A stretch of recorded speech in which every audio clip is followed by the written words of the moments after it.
ठीक है, मेरा भाई नवीन आप देख रहे नवीन टेक्निकल जॉन। तो गाइस आज हम बात करेंगे Oppo F29 and F29 Pro 5G के बारे में। एंड गाइस आज का हमारा टॉपिक है how to fix sound problem solution tips and tricks. तो गाइस अगर आप साउंड से रिलेटेड प्रॉब्लम्स को ठीक करना चाहते तो आप कैसे करेंगे। जैसे कि आपके फ़ोन में आपको किसी भी चीज़ का साउंड शो नहीं कर रहा है तो वीडियो को लास्ट तक देखिए एंड समझिए। एंड अभी तक आपने हमारे चैनल को सब्सक्राइब नहीं किया है गाइस तो प्लीज़ सब्सक्राइब कर दीजिएगा। तो गाइस आप सिंपली क्या करिएगा, सेटिंग्स जो आपके फ़ोन में रहती है उसे आप ओपन कर दीजिएगा and sound and vibration settings पे गाइस क्लिक कर दीजिएगा। तो यहाँ पे आपको वाइब्रेट ऑन रिंग के ऑप्शन को देखिए ऑन करना है। तो इससे होगा क्या कि आपको जब भी कोई भी कॉल्स वगैरह प्राप्त होगा तो आपके फ़ोन में रिंगटोन के साथ आपका फ़ोन वाइब्रेट करेगा।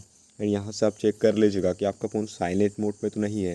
अगर गाइस आपका फ़ोन साइलेंट मोड पे एक्टिव होगा तो आपके फ़ोन में आपको साउंड शो नहीं करेगा। तो यहाँ पे आप रिंगिंग कर दीजिएगा एंड यहाँ से आप media volume, ringtones volume, notifications volume and alarm volume को यहाँ से फुल इंक्रीज कर दीजिएगा, बढ़ा दीजिएगा। एंड चेक कर लीजिएगा कि आपके फ़ोन में ringtones and notification tone set है या नहीं। तो स्टेप से आप जैसी सेटिंग्स करेंगे तो आपके फ़ोन में साउंड से रिलेटेड प्रॉब्लम्स ठीक हो जाएंगी। तो गाइस ये था आज का हमारा टॉपिक। उम्मीद है गाइस आपको वीडियो पसंद होगी। आज के लिए बस इतना ही। Thank you.